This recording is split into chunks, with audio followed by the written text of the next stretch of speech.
За сайн байцгаана уу ихэм сонсогчдоо Хэдэн подкастын ээлжид нэгэн дугаар эхлэхэд бэлэн болсон байна. За өнөөдөр одоогийн парламентд байгаа гишүүдээс бараг хамгийн өндөр боловсралтай гишүүнтэй ярилцах гэж байна. Тэгээ Номын Чимэг улсын хурлын гишүүн манай студид хүрэлцэн ирсэн байна. Бид бүхний урилгыг хүлээж авсанд баярлалаа. Баярлалаа подкаст орж оролцуулсанд. За таны боловсралыг ингээд харах юм бол маш одоо дэлхийн топ сургуулиуд нэрлэгдэнэ. За Токиогийн их сургуулийг та эрх зүйч мэрэгчлэр бакалаврын зэрэг хамгаалсан. Тэгээд ухаан сургуульда мөн адил одоо хуульчаараа магистрийн зэрэг хамгаалжээ. Тэгээд Колумбиагийн их сургуульд очиод дахиад магистрийн зэрэг. Тэгээд дэлхийн хоёр топ сургуулийг төгсөөд тэгээд одоо улс төрд байгаа хүмүүс бол бас сүүлийн жилүүдэд бас нэлээд эрчимтэй орж ирж байгаа шиг байна. Эхний ам хагалсан асуултаа боловсролын талаар асууя гэж бодож байна. Таны хувьд бол нэлээд өндөр боловсралтай хүмүүстэй бол тоонд орох байх гэж би харж байгаа. Тэгэхээр боловсрал гэж таны хувьд юу юм бэ? Дээрээс нь боловсралтай хүн гэж бас ямар хүнийг хэлэх үү гэдэг асуултыг асууя гэж бодлоо. Яагаад ийм асуултыг асууж байгаа юм гэхээр сүүлийн үед улс төрт хүч төрөн орж ирж байгаа одоо өндөр боловсралтай гэж нэрлэгдэж байгаа хүмүүс маань заримдаа бас энэ боловсралыг бас статус болгож ашиглаад байх шиг байна. Тэгэхээр статус юм уу, мэдлэг юм уу? За мэдлэгтэй байхын сацуу түүнийгээ бас амьдрал дээр хэрэгжүүлнэ гэдэг чинь дахиад өөр боловсрал байгаа дах шиг байна тий. Тийм. Боловсрал яг хуу өндөр боловсрал гэж та хэлчлээ л дээ. Гэтэ яг хуу боловсрал гэдгийг чинь бид нар юу гэж ойлгох уу гэдэг их сонь те. Зөвхөн академик одоо юу гэдгийг докторийн зэрэг хүртэл хамгаалаад мундаг сургууль сурснаар боловсралыг хэмжих юм уу? Эсвэл тэр бол зөвхөн академик тал шүү дээ тий. Тэгэхээр чинь хүний хувьд академик боловсролоос гадна хүн болох боловсрал нийгмийн одоо энэ амьдралын нэг хүний хувьд яаж бусадтайгаа нийгэмд бие авч явах уу гэдэг ийм бас нэг хүн болох боловсрал бол байгаад байдаг тий. Тэгэхээр эн чинь өөрөө боловсралыг зөвхөн одоо боловсролын байгууллагаар олж авсан боловсролоор нь өндөр гэж ангилах юм уу? Эсвэл ер нь тухайн хүн тэр академик боловсролоос гадна тэрийг нийгэмдээ бас яаж үр дүн гаргаж чаана? Эргэн тойрондоо яаж одоо нөлөөлөл үзүүлж гин гэдгээр нь хэмжих үү гэдэг бол бас өөр байх л та.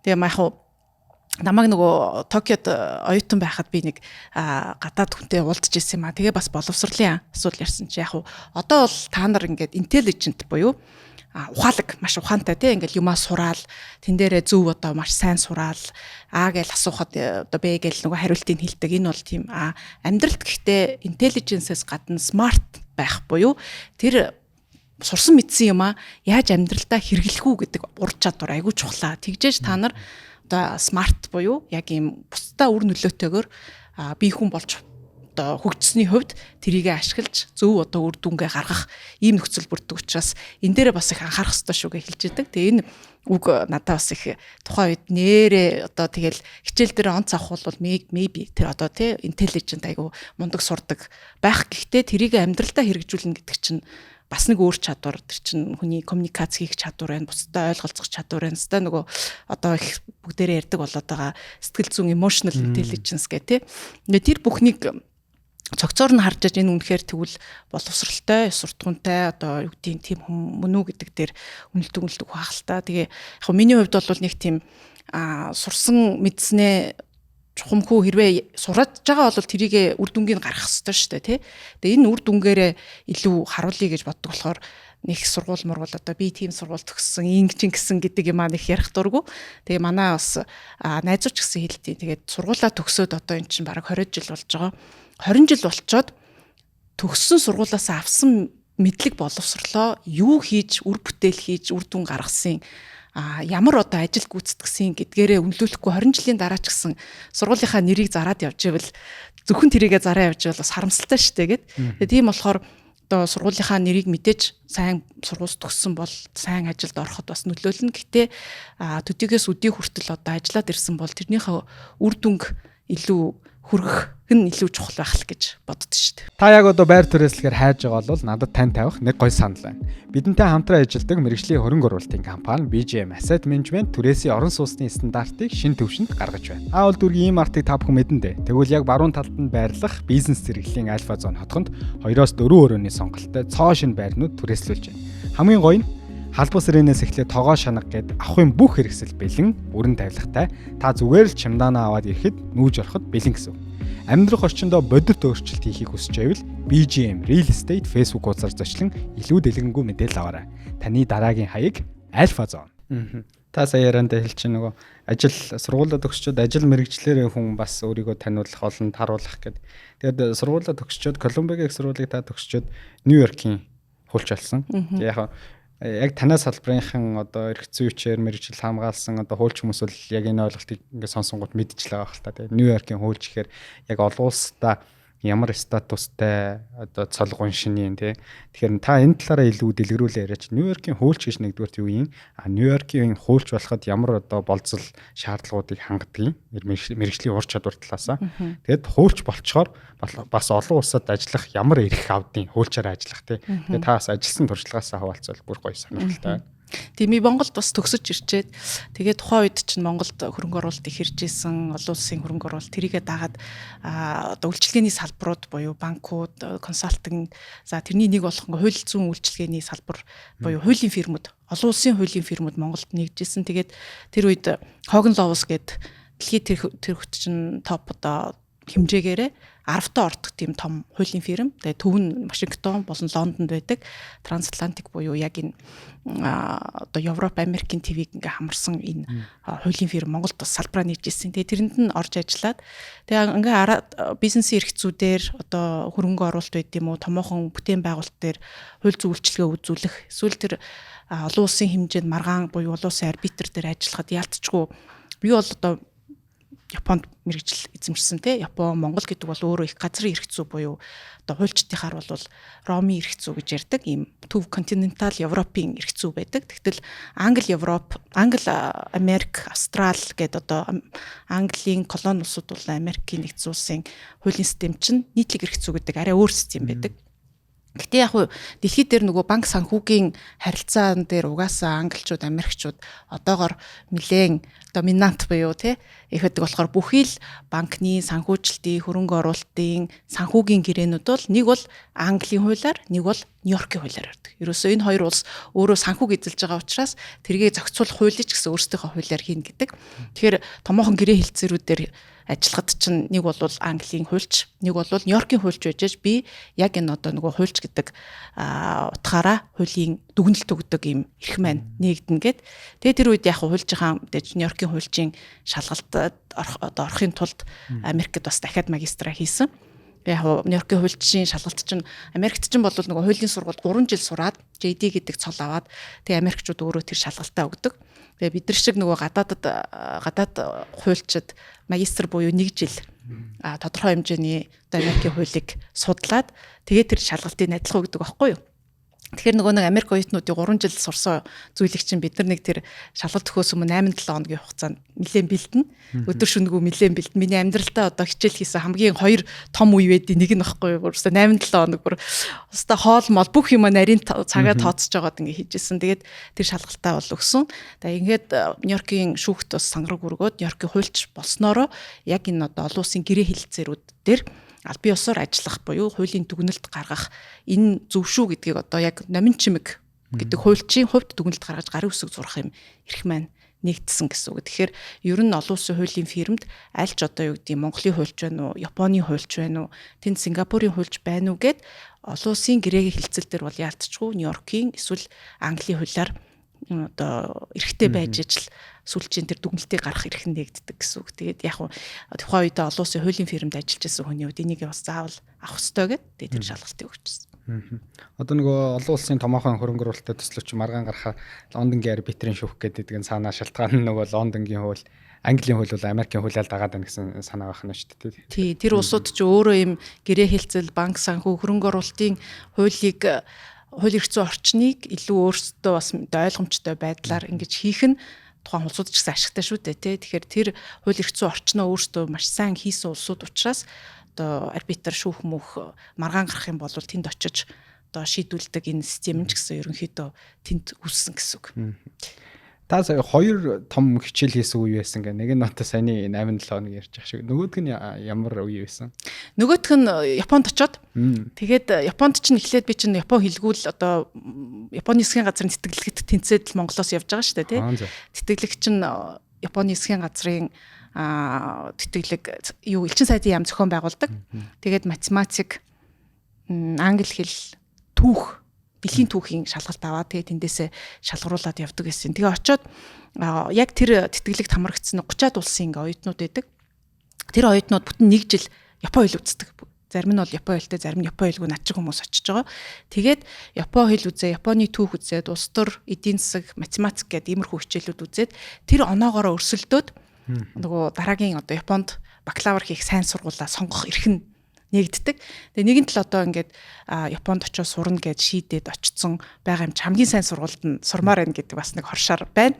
Тэгэхээр Японд тэр Токиогийн сургуулиуд бол мэдээж хамгийн их түүхтэй эзэн хааны сургууль гэжсэн. Тэрний хуулийн факультетэд орё гэсэн чинь нэгэн хуваарьтай тухайн жил нэг л хүүхэд авнаа. Энэ одоо тэгэж 60 эдэн хүүхэд байсан. Хуулиар сурж исэн, идэж байсан юм дээ. Тэгэхээр тэндээсээ нэлээд сайн байж ижил одоо тэр хуваараа аавна гэх. Тэгэл өстө өдөр шөнөгүй Япон хэл сураал нөгөө хичээлүүд дээр хийгээл би заавал Токиогийн сургуульд орно. Кинон дээр ч гэсэн гардаг шүү дээ. Нөгөө бид нар жоохон байхад Солонгос японочууд чинь нөгөө сайн сургуульд орохгүй болвол бараг амиа орлох нь олгүй гэдэг шиг тийм нөгөө нэг юм угаасаа цаана асчгаар юм нөхцөл нь байд юм лээ. Тэгэхээр нэгэнт одоо ингээд очсон бол би сайн сургуульд нь сурах хэрэгтэй гэдэг нэг бүтэн жил бол нэлээд сайн өөрийгөө шахаж хичээл хийсэн. Тэгээд Нью-Йоркийн одоо шалгалтанд шахуу хугацаанд бэлтжижсэн энэ хоёр бол амьдралдаа хамгийн үр дүнтэйгээр хамгийн сайн шахаж өөрийгөө хичээл хийсэн үе үйт. Дараагийн асуулт одоо улс төрчмөнтэй одоо улс төрийн талаар сэдв хөндөхгүй бол ерөөсөө болохгүй. Тэгэхээр дараагийн асуулт маань за одоо ингээд сүүлийн баг 2 сонгуул бас ингээд гадаад дотоодод томоохон дээд сургууль төгссөн боловсралтай залуучууд ирээд улс төрд ороод бас явж байгааг нэг хэсэг бол ихэнх үед нь бол залуучууд бол арт түмэн илүү сайшаалтай харж байсан тийм. Сүүлийн үед болохоор энэ тренд жоохон нэр хүнд нь унжах шиг байна гэж зүгээр би хөөвнийхөө өнцгөөс харж байгаа. Тэр нь яагаад вэ гэхээр боловсралтай залуучууд ирээд Монголдо ирээд энэ улс төрийн одоогийн тогтсон байгаа системийг өөрчилж чадахгүй байгаад байна гэдэг бас сөрөг арт түмний сэтгэл явж байгаа. Тэгэхээр боловсралтай хүмүүс ирээд энийг шийдэж чадахгүй байгаад байгаа юм бол одоогийн энэ авилгацсан систем буюу ер нь бол арт түмэн зүгээр тайван амьдрмаар шүү дээ. Тогн тасардггүй, усан тасардггүй, зун усан тасардггүй, бензинд очролтгүй. Тэгэл боломжийн ажиллаа хийгээл цалин орлоготой өргөө өгн амьдрмаар байдаг. Гэтэл өдөр ирэх тусам Монголын арт түмний амьдрал дороотоод хүмүүс нь худалдан авах чадвар нь буураад байгаа нь бол бодит үнэн. Тэгэхээр энэ системийг нурааж чадахгүй байгаа цааш шалтгаан нь одоо юу байна гэж та одоо улс төрийн галтгоонд чанагдаад бас цөөнгөө хугацаа өнгөрчихөж байгаа учраас та өөрийнхөө өнцгөөс юу гэж харж байна? Тухайн төр нь байгаа бас нэлээд мэдээлэлтэй байгаа ах гэж бодож байна. Бид нар ч одоо 92 оноос хойш одоо 2026 онд чинь 34 жил шүү дээ тий. За бид нар парламент сая 24 он 32 жил бүрэлдсэн системийг шин залуучууд одоо юу гэдгийг орж ирээд тэр чигээр нь тэр 1-2 жилийн дотор ч юм уу 3-4 жилийн дотор бүгдийг нураагаад засчихна гэж бол байхгүй. Цаг хугацаа орно нэгдүгээрт. Хоёрдугаарт яг олон шүүмжлүүд байгаа л да. Ингээд олон залуучууд орж ирж байгаа боловч юм өөрчлөгдөхгүй байна гэдэг. Гэтэ нэг талаараа парламент дээр өнөөдөр одоо ингээд нэлээд хүмүүсийн анхаарал сайнтай муутай зөндөө шүүмжил гарч байгаа. Тэгээ энэ парламент дээр гарч байгаа зөрчил өөрөө юунаас болж гинүү гэд ингээ харах юм бол яалтчгүй энд хуучин систем, шин систем, эсвэл шин системийг хүссэн хүмүүс ийн одоо ингээд бас зөрчил бас гараад байгаа байхгүй. Тэгээ энэ зөрчил нь ил гарч байгаа учраас энэ бол өөрөө юм чи өөрчлөгдөхийн тулд ингээд айгүй энгийнээр ингээд гусаад орчихгүй юм чинь нэлээд одоо disruption буюу байхгүй одоо тий нэлээд сүйтгэж явсны дараа ингээд явдаг. Тэр бол угаасаа амьдралын хууль. Тэгэхээр бас яг нэгдүгээр хугацаа орно, хоёрдугаар мэдээж нэгэнт одоо улс орныхоо энэ асуудалд анхаарья гэдээ ороод ирсэн байгаа. Бидний хувьд ч гэсэн өшөө сайн ажиллах хэрэгтэй гэдгийг дохио байгаа гэдгийг бол ойлгож байгаа. Тэгээ ингээд 126 гишүүнтэй анхны парламент үүсээд пропорционал систем орж ирээд манай парламент чи 3-2 нь анх удаага сонгогдсон гишүүд. Тэгээ хизээч ийм парламент байгааг юм л 92 оны мэдээж анхны парламент бол тийм хүмүүс байсан баг. Анх одоо парламент бүрдэж хахад гэхдээ нэг улсын хурлын 3-2 нь шив шин гишүүд байсан түүх байхгүй юм бэл. Ерөнхийдөө 3-1 нь шин гишүүд, 3-2 нь хуучин одоо ахмад дунд үеийнх ингээд явж ирсэн. Тэгэхээр энэ удаа нөгөө огцсон юм тогтолцооны өөрчлөлт үндсэн хуульд оруулаад тэрний дагуу ялангуяа одоо жагсаалтаар бол улс төрч биш хүмүүсийг оруулаад ирэхээр нэлээ нөгөө нэг тогтсон тогтолцоо болон шинээр орж ирэх нөгөө өнцгүүд үедээ харах өнцгүүдийн юм хагаралт гэх юм уу, зөрчилдөөн гэх юм уу, тийм юм бол явж байгаа харагдаж байгаа. Тэгэхээр энэ дээр мэдээж олон нийтээс шүмжил байгааг ойлгож байгаа. Гэхдээ цаг хугацаа орно. Энэний төлөө зүтгэж байгаа. Энэ нь бол ингээд бас болохгүй байна гэд ухрах ёстой зүйл бол биш л байх гэж би хувьдаа харж байгаа. Дараагийн асуултыг та маш гоё хөндөчлөө жагсаалтын гишүүд гэ тий. За Монгол Ардын нам бол өнгөрсөн сонгуулиар жагсаалтын гишүүд бол ингээд surprise тий. Ингээд ард түмнийг бол шоконд оруулсан тий. Маш сайн боловсралтай өөр салбарын залуучууд орлоо гэд. Яг тэр сонгуулийн үеэр бол тийм хүлээлттэй. Тэр ч утгаараа бас жагсаалтын гишүүд ардын намд нэлээ олон дийлэх бас саналууд явсан байх гэж бодож чинь жагсаалтын гишүүд. За одоо танай намын бодлого дарган солигдоод тэгээд арай өөр зүйл бас ярьж байгаа шүү гэн. Намын одоо анхдагч шатны байгууллагаас эхлээд ингээд явсан хүмүүсийг ер нь дараагийн жагсаалтанд оруулнаа гэд. Тэгэхээр нийгэмд нэг юм байгаад байгаа. Тэр үнцгийг танаас асууж бодсон. Одоо жагсаалтын гишүүдийг бол илүү тийм PR хийж бас муулах хандлага нэлээд явж явах шүү гэн. Сайн муу талтай л бах, эрентэй брантай гэдэг шиг те. Тэгэхээр энэ цаанаасаа бас явуулахтай зүйлс байхыг ч үүсэхгүй. Магадгүй үнэхээр жагсаалтын гишүүдийн зарим нь бол хэлж ярьж байгаа нь бол үнэхээр бас бараймаар зүйлүүд ярьдаг гişүүд байдаг шүү дээ тий. Нэг хэлсэн зүйл нь дараа нь өөрийгөө няцаадаг ч юм уу. Тэгэхээр энэ цаашдаа жагсаалтын гişүүд гэдэг зүйл байх ёстой гэж боддгоо. Энэ системийн давуу тал нь өөрөө юу байгаад байна? Хоёрдугаар мэдээж төгс систем гэж байхгүй. Энийг та сайжруулах ёстой гэж бодож байгаа бол дараагийн сонгуулиар юуг нь сайжруулах ёстой вэ гэдэг хоёр асуулт гэсэн. Тэгээ яг жагсаалтын гişүүд гэхээр манай Монгол Ардын намын жагсаалтын гişүүд яг ингээд ерөөсөө намд байгаагүй нийгмийн төлөөлөл гэд хүмүүс оруулж ирсэн. Бусад намын жагсаалт харьцангуй энэ чинь бас ус төрчтэй оруулж ирсэн. Тэгэхээр Монгол Ардын намын хувьд чинь ялангуяа 24 онд бол 2 удаа засаглалцсан, 8 жил засаглалцсан, 3 дахь удаага засаглах гад тэрний засгийн эрхийг авах одоо эн чинь сонгуульд орж байгаа шүү дээ. Улс төрийн намын зорилго. Тэгээ энэ хүрээндээ бас юм шинэлэг салхи хэрэгтэй байна. Нийгмээс ч гэсэн юм хүлээлт байна гэдг нь бол ойлгомжтой байсан. Одоо улс төрийн намууд маань нэр хүнд буурсан, авилгын асуудал одоо нэлээ нийгэмд чинь төрд орно гэдэг чинь өөр авилгын ингээд уул уурхай олцсон байж штэ гэдэг энэ мэдээлэл нь бол ингээ ил тод болсон энэ нөхцөл байдалд тэгвэл улс төрийн намд байгаагүй шин цэвэр одоо нийгмийн төлөөллүүдийг оруулж ирээд тэднийхээ дуу хоолойг оруулъя. Нөгөө парламент гэдэг чинь угаасаа уг нь ард нийтийн л төлөөлөл шүү дээ. Тэгэхээр одоогийн нэг тогтолцоогоор болохоор яг ард нийтийг төлөөлөгчд орж ирж гин үү гэдэг дээр бол том асуулт байгаа. Энийг цааш нь урьдчилан ярих юм бол зөндөө. Гэхдээ яг тэрийг дараа байгээд тэр нийгмийн сегментийн төлөөллийг оруулж ирэх зорилгоор магадгүй мэдээж эн чинь улс төрийн номлолын хойно олон нийтэд санал авах бас ингээд намын бодлого байсан. Тэгээ тэр утгаараа ингээд оруулж ирсэн. Тэгээ яг манай гишүүд дээр ингээд янз бүрийн юм эс. Ялангуяа намар бол би ингээд харж байхад нэлээд зохион байгуулалтаа сошиалоор ингээд янз бүрийн юмнууд явсан. Гэтэ эний нэг юм юу байгаад байгаа. Манай жагсаалтын гишүүдийн хувьд бол ус төрч байгаагүй хүмүүс ахгүй юу. Тэгээ ус төрч байгаагүй хүмүүс бол яг ингээд чин сэтгэлээсээ байгаагаараа юм хандчихдаг. Ус төрд байсан хүмүүс бол магадгүй энэ дээр юу цензуртай ярих уу, юугаа яах уу, гаргах уу, ямар дүр бүтээх үү, олон нийтэд ямар дүр бүтээх үү, цаанаа ямар одоо үйл ажиллагаа хийх үү гэдгээ ингээ ялгадаг юм ус төрчийн дүрийг бүтээгээд ирсэн хүмүүс. Ус төрч болоогүй яг нийгмийн төлөөлөлд ороод ирсэн хүмүүсийн хувьд улс төрийн намд байгаагүй, ус төрч байгаагүй хүмүүсийн хувьд яг байгаагаараа байдаг. Нөгөө бодсноо санснаа тэр чигээр ингээ хэлждэг. Тэгэхээр яг нэг утгаараа харах юм бол улс төрийн туршлага гэдэг юм ярих бах. Нөгөө утгаараа харах юм бол яг байгаа өөрийнхөө бодож санаж байгаагаа ил тод хэлж гин гэсэн ийм юм байгаад байгаа. Тэгээ энд нь мэдээж дасаагүй байд юм эсвэл зориудаар бас тэр үнцгийг нь илүү дөвийл гэж олон нийтэд үзүүлэх юм оролдлого явсныг бас үгүйсэхгүй. Гэтэ жагсаалтын гишүүдийн хувьд би бол яг 76 та парламентын үед бол улсын хурлын тамийн газрын тэргүүндэд дарга хийгээд хууль тогтоох байгууллага яаж ажиллаж, хуулиа гаргахтаа яаж ажиллаж гэдэг ойрхоноос нь харж ирсэн хүн. 126 та парламент дээр ороод эхний үед бол би үнэхээр сэтгэл хангалуун байсан. Энэ дуу хоолой бас олон талын дуу хоолой ороод ирсэн байна. Олон ийм нийгмийн одоо тухайн хүн бол яг ус төрч байж чадахгүй ч гэсэн яг нийгмийн сегменттэй юу тулгамдаад байгаа гэдэг асуудлыг хамгийн сайн мэддэг хүн тэр дуу хоолойгоо одоо оруулж ирээ тэрийгэ маш мэрэгжлийн байдлаар ингээд илэрхийлээд явж байсан. Одоо ч тэр мэтгэлцэн бас явж байгаа. Дунд нь яг улс төрийн мэдээж ингээд тэрүүл тэмцлийн асуудал нэлээд сая даамжирлаа удлаа. Тэг ингээд жишээ хэлэхэд бол жишээ нь манай Лувсан Чамц гишүүн байна.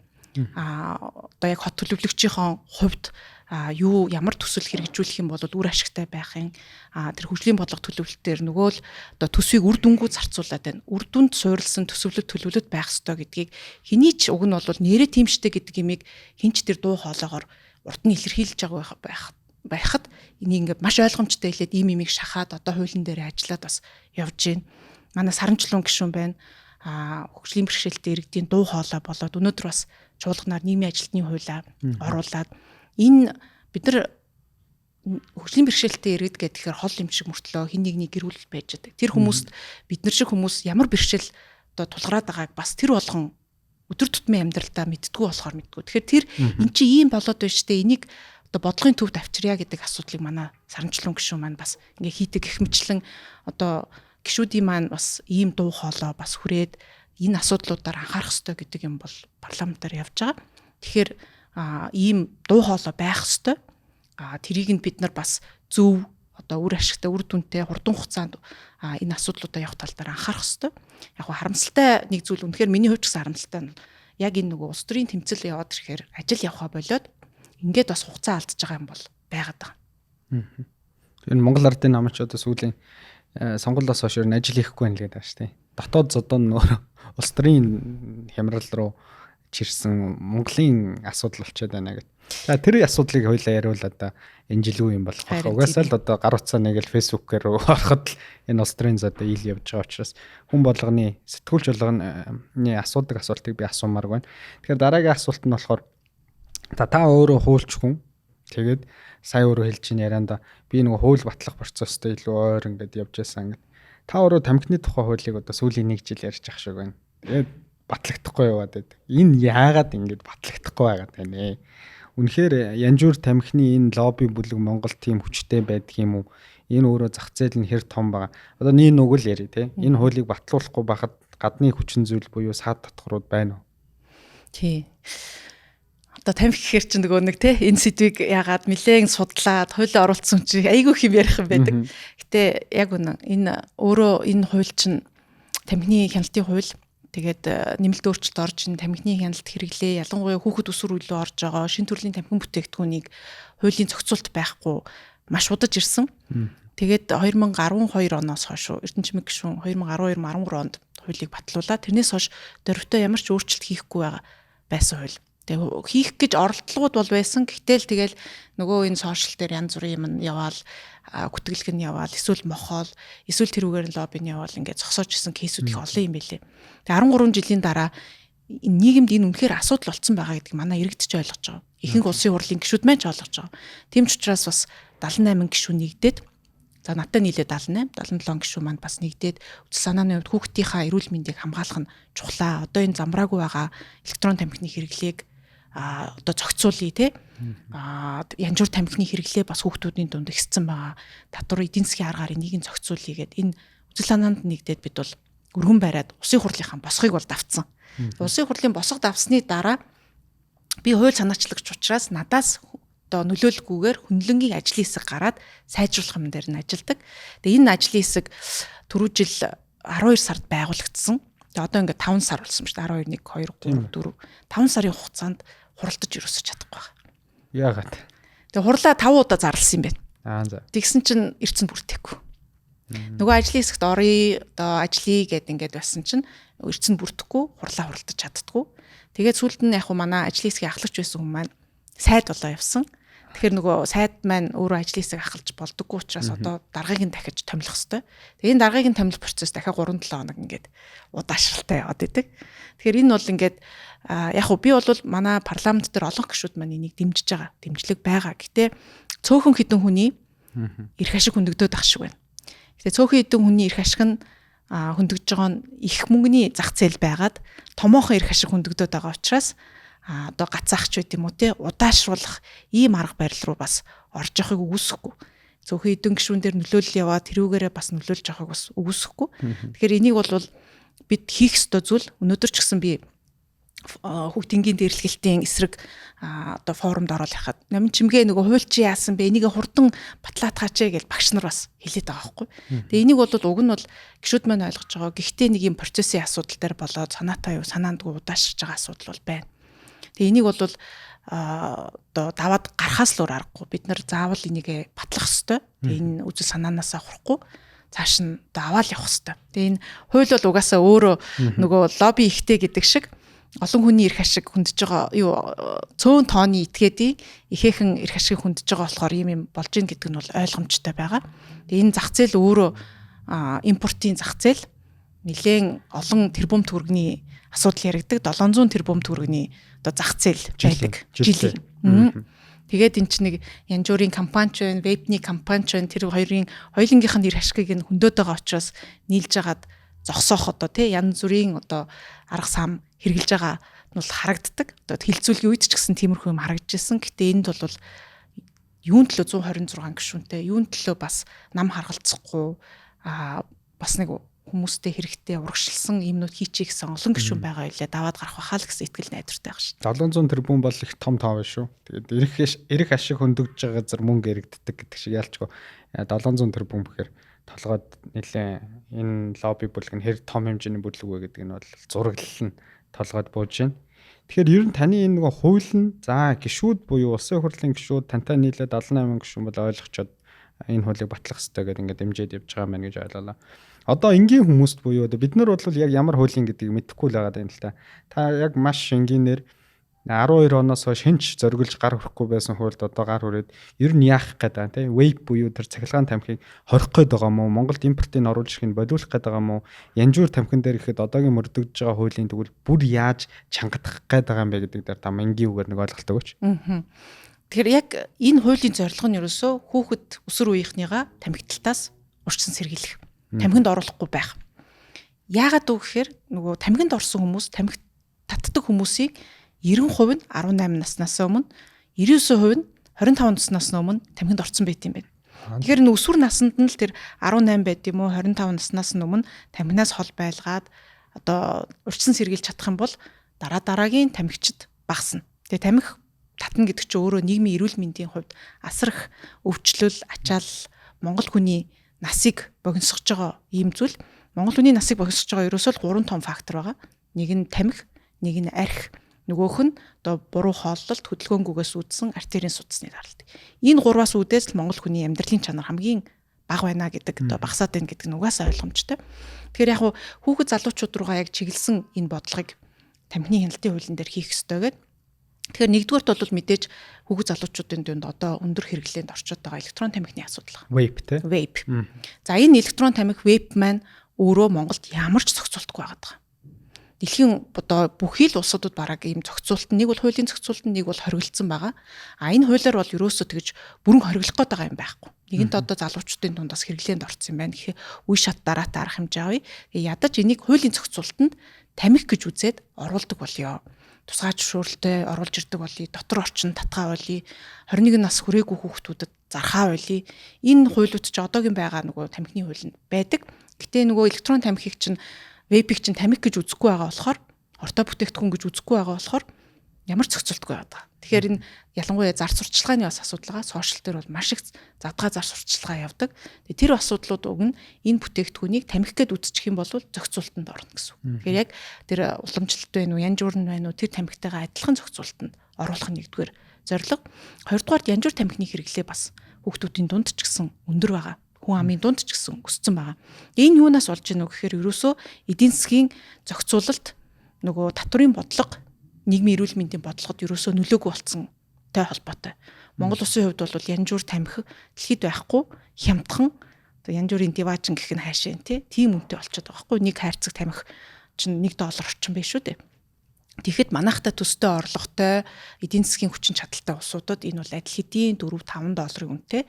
Тэгээ нөгөө эдийн засгийн аргаар энэ донтуулдаг ийм хортой бүтээгдэхүүнтэй тэмцэх бол хамгийн үр нөлөөтэй арга байдаг. Бид нар ингээд янжуур тамхин дээр онцгой албан татврыг нэмийн эдийн засгийн арга хэрэгслийг хий гэхээр ерөөсөө хийж чаддгүй байсан юм л дээ. Яг л нөгөө янжуур тамхиныхын лобби маш өндөр. Тэгэхээр энэ удаа бас дахиад энэ янжуур тамхиныхаа эдийн засгийн арга буюу тэр онцгой албан татврыг нь үе шат дараатаагаар өсгөж хэрэглээг бууруулах ийм зохицуулт нь орж ирж байгаа гэсэн. Энэ удаагийн дугаарыг та бүхэнд хамтран хүргэж байгаа Монголын жигүүр Хүннээ Air компани. Хүннээ Air компани Монголын агаарын тээврийн салбарын өнгө төрхийг дэлхийд дахин тодорхойлж зах зээлийн хамгийн хэм дунаар зорчигч та бүхэнд шинэ стандарт, шинэ агаарын хөлгөөр үйлчилж эхлээд нэлээдгүй хугацааг өнгөрүүлж байгаа байлээ. Дээрээс нь Бээжин, Хайнан, Дубай, Фукок, Осака, Ташкент гэх мэтлэн дэлхийн агаарын тээврийн томоохон хотуудыг Улаанбаатар хоттой холбож шууд нислэгийг үйлдэж байна. Монголын жигүүр Хүннээ Air компани. Тэгэхээр хоёр том өөрчлөлт байна ч тийм. Татвар нэг нь бол vape дээр тийм. Ер нь vape-ийг хортой гэдэг нь сүүлийн үеийн том эрүүл мэндийн дэлхийн олон улсын эрүүл мэндийн байгууллагууд ямар судалгаанууд гаргасан байгаа. Энэ дээр яг ингээд тоочны мэдээллүүд олох өөрөө хэцүү байгаа гэдэг л да интернет орчин тийм. Яг тэгэхээр vape гэдэг чинь дангаж Монгол гэхгүй олон улсад өөрөө бас их мөнгө хэрэгдэж байгаа том зах зээл болчиход байна шүү дээ. Тэгэхээр би энэ дээр бас танаас vape үнэхээр хортой юм уу тийм. Зарим хүмүүс бол янжуур тамхинаас гарыг гэж бодоод vape руу орж байгаа хүн байна. Арай зөөлхөн гэсэн гэдэг. Зарим нь ингээ vape татдаг байжсна. Vape чинь нэр янжуур тамхинаас илүү хортой гэж штэ. Бараг янжуур тамхин татчихвал илүү дээр юм шүүгээд янжуур тамхи татж байгаа хүмүүс байна. Тэгэхээр та энэ хуулийн төсөл дээр ажилласан мэргэжлийн хүмүүстэй илүү ойр ажилласан баг. Хортой тал дээр нь ямар том фактууд байна. Ер нь бол нөгөө юу штэ. Нөгөө дэлхий дээр vape бас ингээ ихсээд байгаа штэ. Vape-ийн зах зээл. Тэр нь юу гэхээр томоохон янжуур тамхины компаниуд одоо British American Tobacco байна одоо ингээд 1800 оноос хойш тамхи үйлдвэрлэж байгаа томоохон том компаниуд байгаа. Тэгээ тэр нөгөө барууны буюу өндөр хөгжилтэй улсуудад угаасаа тамхи хор тавдар үүсгдэг маш хортой гэдг нь мэдээд тамхиталт багасаад байгаа байхгүй. Тэгэхээр нөгөө нэг зах зээл нь багасаад байгаа. Тэгэхээр дараагийн бүтээгдэхүүн буюу янжуур тамхи хортой бол одоо юу гэдэг нь технологи гэдэг юм арай сайжруулсан төрлийн бүтээгдэхүүн гэдгийг гаргаж ирээд ирж байгаа нь vape. Тэгэхээр нөгөө дэлхийд дахинд бол одоо vape-ийг эзэмшиж байгаа, vape-ийг үйлдвэрлэж байгаа компаниуд нь ерөөсөө томоохон янжуур тамхины компаниуд гэдэг. Нэг юм толгойтой хоёр гартай гэсэн үг байхгүй. За энэ багасж байгаа юм байна. Тэгэхээр энэ шинэ технологи гэдэг. Манай Эрдэнэхүү эмчид нар хэлдэг яг нөгөө мэрэгчлийнхэн, хавдар эднийхэн яг тамхины ингээд компаниудын стратегийг харах юм бол эхлээл ингээд нэг ороодог тамхи байж байгаа л энэ нь хортой болоод ирсэн чинь бид нар шүүлтүр хийчлээ технологи ажиллаа одоо хор багтай гээл шүүлтүртэй янжуур тамхи гараад одоо яг тэрний дараагийнх нь vape гэдэг юм руу очив юм уу тий эсвэл өөр дараагийн юм руу ордог тэгж л явдаг. Гэхдээ нэг эздүүд нь өөр биш ерөөсөө нэг л юм том одоо тамхины компаниудын зах зээл байгаад байгаа нэгдүгээрт. Тэгэхээр юу вэ гэхээр нөгөө энэ янжуур тамхинч мэдээж хортой электрон тамхин хортой бүх төрлийн тамхи хортой. Тамхинд ерөөсөө хүнд хэрэгтэй юм нэг ч хэрэг байдгүй гэдэг манай эрүүл мэндийнхэн хэлдэг байхгүй. Vape-ний хувьд бол нөгөө янжуур тамхитай харьцуулахад орцууд нь өөр байдаг учраас өөр зүйлд нөлөөлдөг гэдэг нь бол орчод байгаа. Нэг никотин байдаг адилхан тэр бол маш хүчтэй донтуулдаг. Тархинд одоо донтуулдаг бүтээгдэхүүн. Тэрнээс гадна электрон тамхинд чинь ийм хүнд металлын эсвэл ийм химийн бодисууд маш ихтэй байдаг. Энэ өөрөө угаасаа биед хортой гэдэг нь бүгдөө судалгаагаар байгаа. Хортой нь хортой. Одоо зүгээр нөгөө сошиал дээр болохоор аль нь илүү хор багтай вэ гэдэг юм их яваад байдаг. Тэгээ яг бүхэл төрлийн тамхи чинь хортой шүү дээ тий. Тэгээ нөгөө яг энэ тамхины компаниудын ийм стратеги одоо юу гэдэг юм бэ? Үннийг бүдгрүүлэх юм тактик байд юм байна л да. Яг одоо юу гэдэг аль нь ингэдэг эргэлзээ төрүүлэх байдлаар хор багтай штэ, гүштэй гэдэг мэдэрлийг нэлээд их яваад тэн дээр хүмүүсийн эргэлзээний дунд дээр яг энэ зах зээлийнхаа маркетинг одоо авч үлдэх юм тактик байдаг. Тэгээ тэрний л нэг хэсэг одоо Монголд ч гэсэн сошиал дээр бол электрон тамхиг хор багтай, тамхинаас гаргадаг гэдэг сурталчилгаа маягийн баг маш их явснаас хүүхэд залуучуудын дунд ч гэсэн хор багтай гэж штэ, гайгүй гэж штэ гэдэг юм маш тийм ойлгоц өндөр болчихж байгаа. Тэгэхээр дэлхийн эрүүл мэндийн байгууллага бол манай эрүүл мэндийнхэн бол адилхан л хортой бүтээгдэхүүн юм чинь ер нь бүгдээрийнх нь хэрэглээг багасгах ёстой гэдэг ийм зарчмыг барих ёстой гэдэг бусад улсууд ч гэсэн энэ зарчмын хандаг байгаа. Тэгэл Англи улс сая хэдхэн 7 хоног юм уу одоо шинэ хууль баталж байна. Янжуур тамхины хувьд бол 2007 илүү 8 оноос хойш төрсэн хүүхдүүд хизээч зарахгүй юм хууль гаргаж байна. Хизээч Насан туршид нь. Насан туршид нь. Тэгэхээр нөгөө тамхигүй ирээдүй гэдэг чинь жинкнээсээ Австрали улс бол тийм хууль аль хэдийн баталсан байсан. Англи улс одоо Англич одоо манайхан ч нөө vape-ийг их тамхинаас гаргах арга хэрэгсэл гэдэг бодлого явуулсан гэж их сурталчилдаг. Тэгтэл Англи улс тэр хуулийг гаргаад дээр нь электрон тамхин дээр ч гэсэн үнэр амт энэ одоо хүүхдүүдийг татах юмыг нь хориглоо. Тэгэхгүй бол залуу хүүхдүүдийг насан туршаагүй хүүхдүүдийг тамхичин болгох яг суур болгож гин гэдгээр маш том юм хязгаарлалт хийсэн хуулийг бас сая гаргачаад одоо удахгүй бас хүчин төлтөр үйлчлэх энэ юугаа хүлээж байгаа байхгүй. Дэлхийд дахин ч гэсэн судлаад асуудалтай байна, хортой байна гэдгийг судлаад бодлогоудаа явуулж гисэн. Монгол улс ч гэсэн энийг чинь хүлээгээд байх шаардлагагүй. Бодиттой амьдрал дээр ч ойрхон байна. Судалгаанууд дэлхийн олон нийтийн ингээд тренд нь ч ойлгомжтой байгаа учраас хуулийн зохицуулалтаа бол яалтчгүй хийх л ёстой. Та ер нь урт хугацаанд таны байр суурь ер нь WIPI-г Монголд ер нь хориглох ёстой гэж боддог. Урт хугацаанд бол яг иргэдтэй бид нар уулзаад эрүүл мэндийнхэнтэй боловсролынхэнтэй уулзаа явахаар ер нь 20 өгөөч л гэдэг юм. Таг 20 гэсэн үг тийм импорт. Таг 20 өгөөч. Яг тэгвэл яг одоогор чинь дэлхийд дахиад нэг 46 или 48 улс таг хорчод байгаа байхгүй юу? Тэгээ Сингапур нь байна уу, Энтхэн байна уу, Тайланд байна. Азийн улсуудаас бол нэлээд их хорцсон байдаг. Яагаад тэр улсууд хориод байна гэхээр дараагийн эрсдэл хэмжээлж босшгүй юм эрсдэл дагуулж байна. Нэгдүгээр хүүхдүүдэд бол ингээд дадал зуршил залан хүмүүст ч гэдэм үү те дадал зуршил ингээд дандаа нэг юм сордог те татдаг юм дадал зуршил үсгээд байна. Хоёрдугаарт нөгөө янжуур тамхи шиг муухан амтгүй болохоор энэ чинь тэрүүгээр татаад угаасаа донтолтын нөгөө нэг энэ юм руу аажмар гулсуулж ороод байна. Тэгээд Сингапурт бол ялангуяа ийм зүйлээр дамжаад хар тамхины хэрэглээ одоо сэтгцэс нөлөөлөх бодисын хэрэглээ орж ирж байгаа учраас энийг бол ерөөсөө хорих нь илүү үр дүнтэй. Хяналтаа сайн доторх одоо нөгөө бүтцүүдэд нь дотор орсон бүтээгдэхүүнүүд нь хяналт сайн хийж чадахгүй бол хорсон дээр гэдэг ийм арга хэмжээг аваад Сингапур улс бол ийм юм руу явчихж байгаа. Тэгээ манай улсын хувьд бол мэдээж дараагийн эрсдэл нь юу яах вэ? Бид нар одоо хууль гаргаад хяналтаа хэр тавьж гин гэдгээ үнэлжээж дараагийн алхмыг нь хийх хэрэгтэй байх гэж бодож байна. Тэгэхээр эхний ээлжинд одоо батлагдах гэдэг улсын хурал дээр хэлэлцэгдэх гээд хаврын чуулганаар хэлэлцэгдэх гээд байж байгаа хууль маань зөвхөн янжуур тамхины хуулиар зохицуулагддаг болно л гэдэг зүйл орж ирж байгаа болохоос нөгөө амт үнэрэн дээр нь амт үнэртэйгийн импортын багасгыг амт үнэргүйгийн зөвхөн гайлаар оруулж ирэх энтер гэдэг юм бол ярихдаггүй байгаа юм байна гэж ойлголоо. Үгүй. Манай хуулийн чинь гол нөгөө хүүхэд залуучууд гэдэг юм дээр фокуслж байгаа учраас бид нар ингээд зөндөө судалгаа хийж үзсэн. Монголдоо ч за гадаад улсуудын ч гэсэн судалгаануудыг авч үзсэн.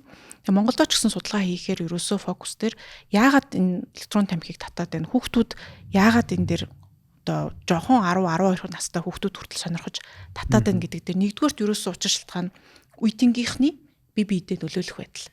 Нөгөө сошиалор маш тийм хүчтэй маркетинг явцсан.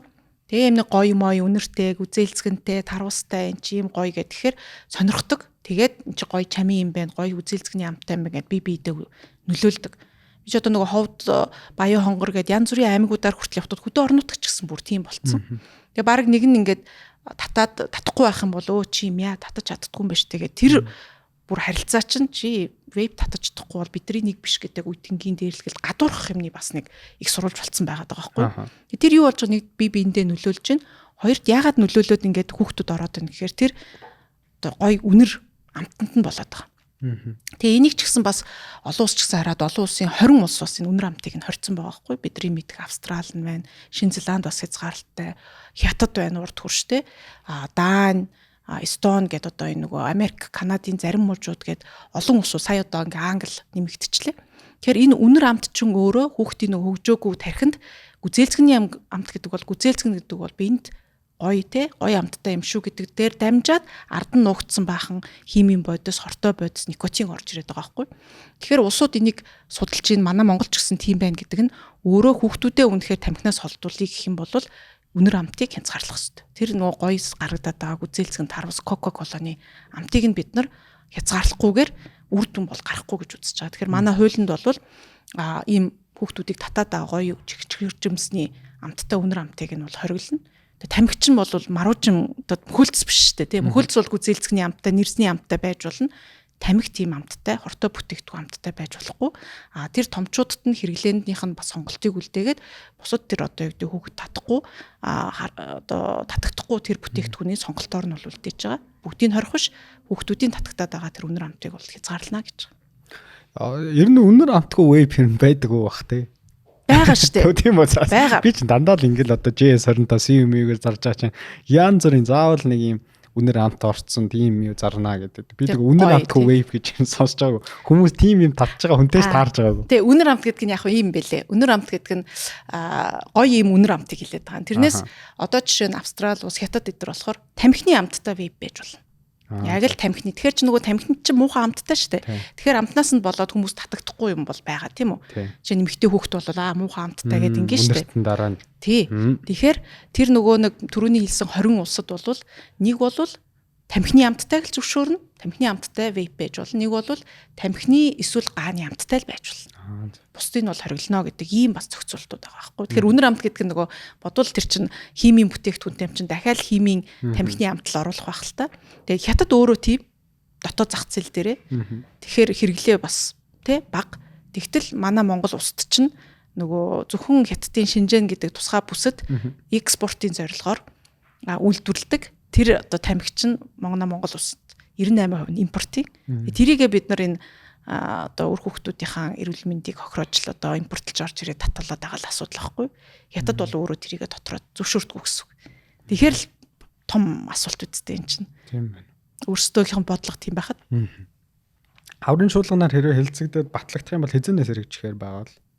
Хаврын чуулганаар яг нь бид нар яг хэрэгжих хугацаа бол уг нь намрын чуулганаар батлагдах юм бол энэ оны 3 сарын 1-ээс гэж тавьсан байсан. Гэхдээ одоо хилцүүлгийн явц ингээ удаашрж байгаа учраас энийгээ бас хэрэгжилтийг хангах хугацаа байх хэвээр. Нөгөө бид нар чинь янжуур тамхин дээр ч гэсэн одоо анхааруулгын тэмдэг нь 50% байдаг гэсэн бол 70% болгож те эрүүл мэндийн анхааруулгыг тавина. Тэр электрон тамхинд чинь бас юм эрүүл мэнд тортой гэсэн анхааруулга тавина гэх бэлтгэл ажлууд стандарт батлах юмнууд бас байгаад байгаа. Тэгэхээр тэр хугацаагаа тавиад аль болох гэхдээ шахуу одоо юу гэдэг эх оны 1 сарын 1-ээс ч гэдэг юм уу ийм байдлаар явах бол шаардлагатай. Тэгэхгүй бол энэ хугацааг ашиглаад нөгөө тамхи импортлогчд маань их хэмжээгээр татвар нэмэгдэхээс өмнө зохицуулт ихсгээс өмнө гээд одоо импорт ихсэж байгаа бол гайлын мэдээлэлүүд байгаа нас сэтгэл эмзэглүүлээд байгаа. Аль болох хурдан бид нар энийг баталж үр дүнгийн гаргах хэрэгтэй байгаа. Ер нь тэгээ батлагдах шинж тэмдэг ер нь танд байна уу? Одоо хаврын чуулган чи явж байгаа л наад мэнаахан завсарлцдаг шүү дээ. Ер нь зүгээр одоо бодит танд мэдрэмж. Одоо яг хөө тэгэл батлуулахын төлөө мэдээж зүтгэн өдөр болгон л энэ тамхины ажлын хэсгийг нь байгуулад өгөөч, ажлын хэсгийг нь даргаыг нь томилоод өгөөч гэдэг хүсэлтэд хэлээл явж байгаа. Мэдээж энэ нөгөө хүсэл зоригоо бол хаяггүйгээр одоо итгэл найд руу хаяггүйгээр зүтгэн. Надаас бас шалтгааллахгүй мэдээж одоо хүчин зүйлүүд бол байна. Тэгэхээр аль болох л одоо хаврын чуулгандаа батлуулчихсан гэсэн хүсэл зэрмэлтэй л ажиллаж байна. Даанч одоо нөгөө миний гараас гарцсан тусдаа энд ажлын хэсэг байгаад байдаг. Тэрэнд нь одоо би эрх мэдэлтэй хүн биш. Ажлын хэсгийг нь байгуулад өгч эрх мэдэлтэй болохоор ингээд олон шат дамжлага байгаад байна л да. Аль ч нөгөө хүүхэд залуучууд тэр таны хэлж байгаа тэр нийт тамхи татдаг хүмүүсийн 90% нь 18-аас доош наснда тамхи сорж үзээд тэгээд дадал болоод хэрэглээнд орсон гэдэг бол амар тав байна. Тэгэхээр яалчгүй энэ дээр бол ганц хүүхдийн эрүүл мэнд гэхийн сацуу ч бас Монголын ирээдүй яригдчихэж байгаа бах тий. Тэгээ хүмүүс ч нөгөө манайд орцсон энх хүчрэлгээ сэтгэл зүйч хэлжсэн. Яг би донтолтой холбоотой сэдвийг хөндөд асууж хахад яагаад хүмүүс ер нь тамхинд ингээд орчоод эргээ гарч чаддаг юм бэ гэд. Би секундын гэхдээ буруу хийж магадгүй. Хүн тамхи татхад тэр никотин нь 15-аас 20 секундэд хүний тархинд очдөг юм гинэ. Тэгэхээр тийм хурдан хугацаанд нөгөө үйлчлэгээ өгдөг. Тарж марих юм бол бараг 20 минут цаг магийн дараа никотин л очдөг юм шиг байна. Тэгэхээр хүмүүс нөгөө сороол тийм амархан никотин очоод мансуураад тэр таашаалтай мэдрэмж гэдэг юм уу ямар мэдрэмж өсөд байгаа мэдрэмж авдаг учраас хүмүүс хамгийн хялбар аргыг сонгож татаад байна гэдэг. Тэгээд одоо хүүхдүүдсэндээ одоо нөгөө бид эдийн уртлын тархинууд prefrontal cortex буюу одоо нөгөө шийдвэр гаргах төвшөнд 25 хүртэл хөгждөг тархи гэж байгаа шүү дээ. 25-наас хүртэл. Хүүхдүүд ч өөрөө тэр юмыг рационалаар хараад энэ сайн юм байна, энэ муу юм байна гэдэг дээр шийдвэр гаргах тархи нь хөгжөөгүй шатанд тамхи татаад хорц ууш. Дангаас тамхи ууш те. Хорц уушил руу орчхоор тэрнээсээ эргээд бас хөндөрч чаддгүй том асуудал байгаа шүү. Тэгээд одоо сүүлийн үед эцэг эхчүүд маань хүүхдтэй тавьж хараа хяналтанд бас ямар муу болцсон байгаа вэ. Тэр яалчгүй энэ одоо хүчээр л ингэж барихаас өөр аргагүй л надад бас санагдж эхэлж байна л та.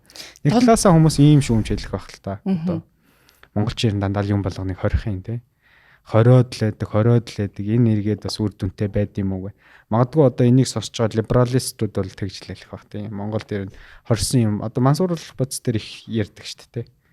Мансууруулах бодисыг хориглоснороо бүр эн чин далд эдийн засаг нь илүү хүчтэй хөгжөөд л бүр амар болсон гэд. Тэгэхээр ийм сөрөг байр суурьтай хүмүүс буюу хорсноороо аливаа асуудлыг шийддэг юм штэ. Улс ураар нь хараач гэдэг нэг өгүүлбэр хэлдэг хүмүүс байдаг шүү дээ. Тэр хүмүүс та ямар тайлбар хэлэх вэ?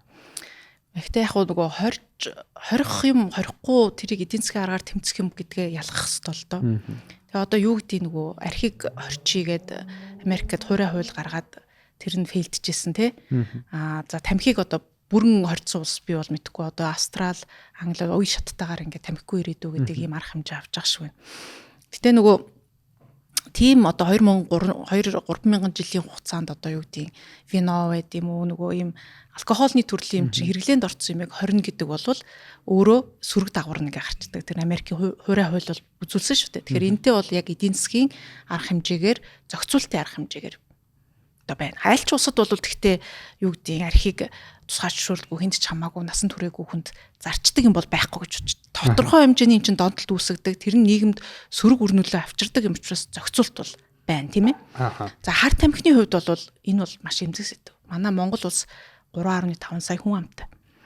Америк шиг 350 сая хүн амтай биш. Тэгээ одоо бусад улсуудыг харахаар 350 сая хүн амтай улсуудад арт тамхи хэрэглээд нийгмийн нэг хэсэг нь тэгжээтэл нийгмийн бас нэг юм том маасна гэж байдаг те дундаж давхарх нь ингээ бүрдсэн ийм юм ингээд нийгмээ аваа явж байгаа юм бас нийгмүүд байна. 3.5 сая хүн амтай одоо улсад арт тамхи ороод ирэх юм бол тэрийг одоо юу гэдгийг нээлттэй зөвшөөрчих юм бол юу болох вэ гэдгийг одоо манай либералистууд бол тооцоолж үзээгүй байх гэж би бодож байна. Тэгээ ийм юмн дээр бол одоо хор хөнөөлийнх нь хэмжээг бид нар харж агаад бүрэн хориглох л ёстой тэр арт тамхи хэдрийг бол энийг бол нээлээ гэхэд бол нийгэмд гарах Монгол үндэстэн ер нь байх юм уу юу гэдэг хэмжээнд бид нар харахгүй бол тэр хүчтэй донтолт гэдэг юм чи ер нь хүнд ямар нөлөө үзүүлдэг юм бэ гэдгийг одоо дэлхийд дахин харж штэ тийм.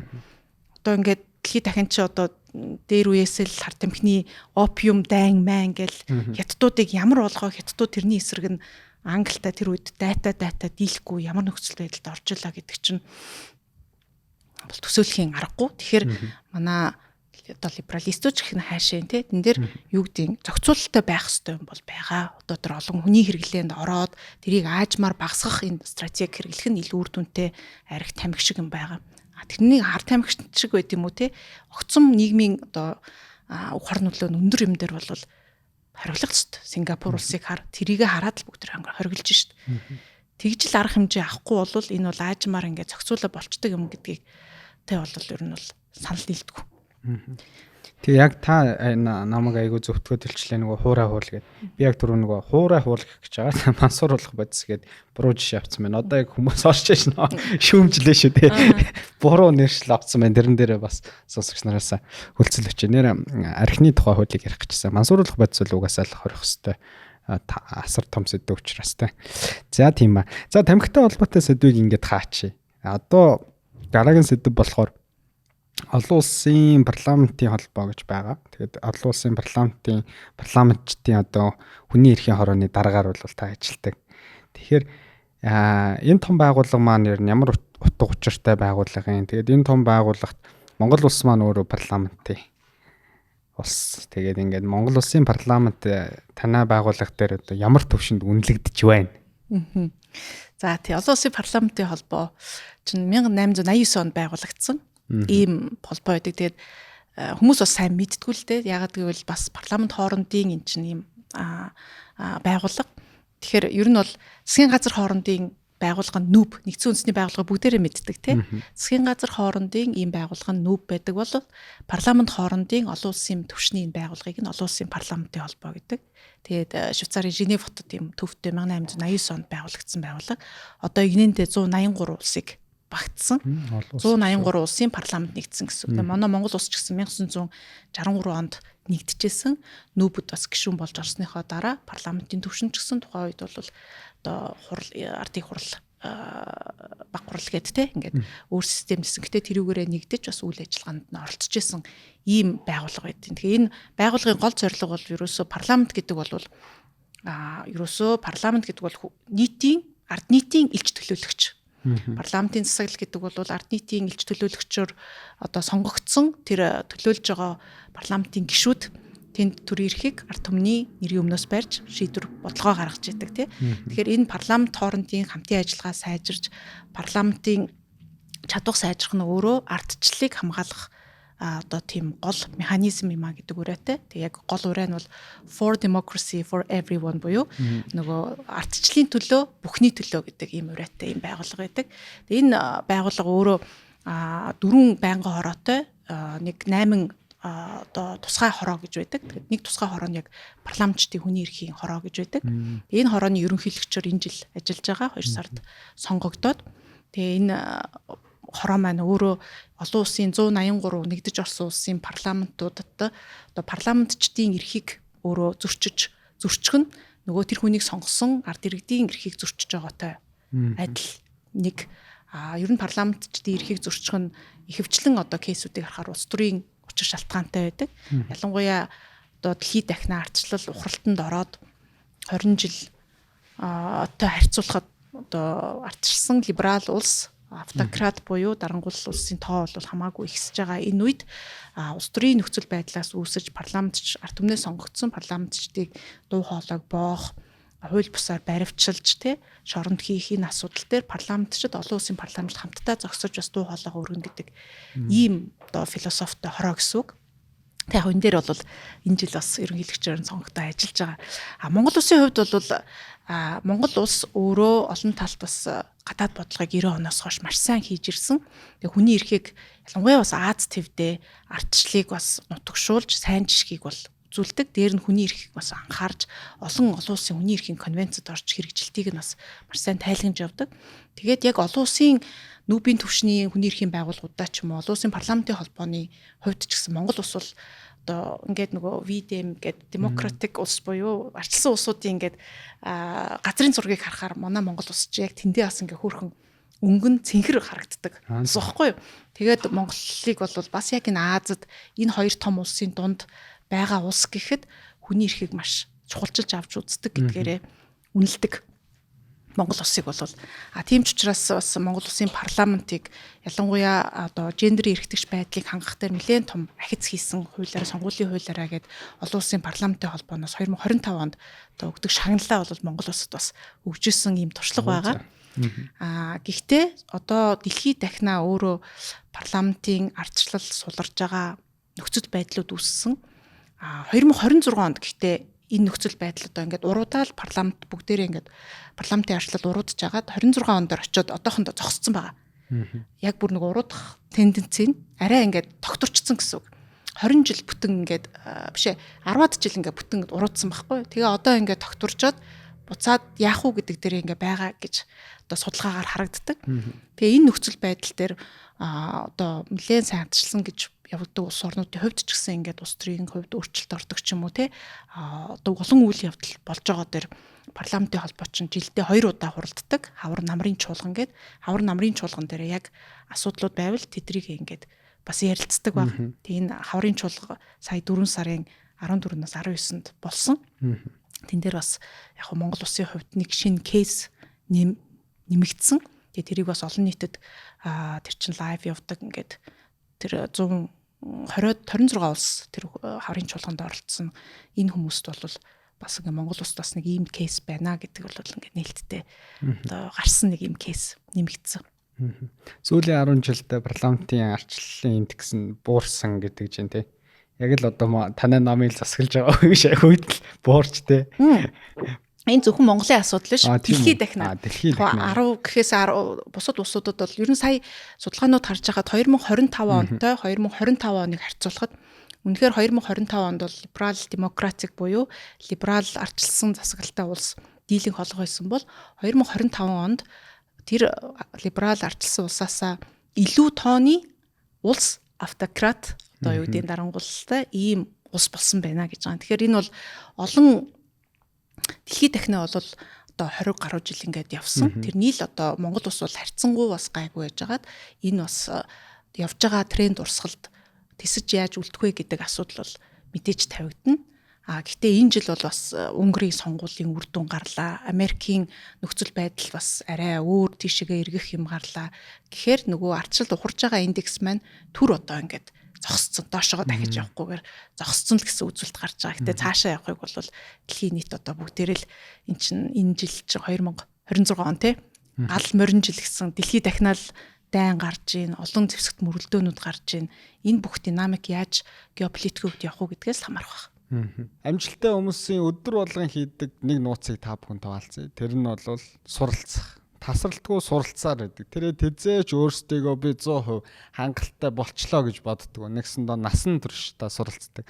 Магадгүй энэ дан ганц амжилттай хүний ч биш, хүний өөрийн зөн сүүн байх, тасралтгүй суралцдаг.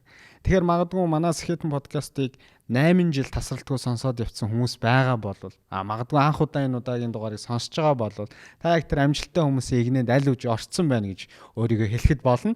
Тэгэхээр шин дугаар болгоныг алгасахгүй сонсохыг хүсчээвэл манай Сэхэтэн YouTube сувгийн channel дээр subscribe дараад тэгээ шин дугаар болгоныг алгасалгүй хамгийн түрүүнд үзээрэй гэж та бүхнээс хүсэж байна. Баярлалаа. Парламентын холбоо дээр та яг нөгөө олон улсын парламентчдын улс болгоны одоо парламентчдын эрхийг хамгаалах төвшөнд бас нэлээд ойрхон ажилтгаа гэдэг ийм одоо үүрэгтэй бас байгууллага байх нь шүү дээ. Тэгээ сая нэг Facebook-ээр, social дээр нэг ийм яваадсан. Таныг одоо Булган туяа гишүүний нөгөө асуудлыг барьж яваад хөөцөлтөөд олон улсын парламентын холбоон дээр ингээ хөндүүлчлээ. Тэгээд одоо манай сонсогч нар ч мэдж байгаа хта. Булган туяа гишүүнийг өөрөө үндсэн хуулийн цэцээс үндсэн хуулийг зөрчсөн гэдэг дүгнэлт гараад явцсан. Тэгээд тэрнээс хойш эргүүлэн татагдах асуудал нь бас нэлээд хурцаар яригдчаад одоо 98 жил байдалд орцсон ба шүү. Сая тэгээд олон улсын парламентын холбоо дээр тэр Булган туяа гишүүний кейс олон улсын парламентын холбоод яаж хөндөгдсөн? Та өмнөөс нь хөөцөлж яваа тийм болцсон юм уу? Арай өөр суугаар явж байгаа тэр парламентын холбоо дээр энэ сэдв очив уу?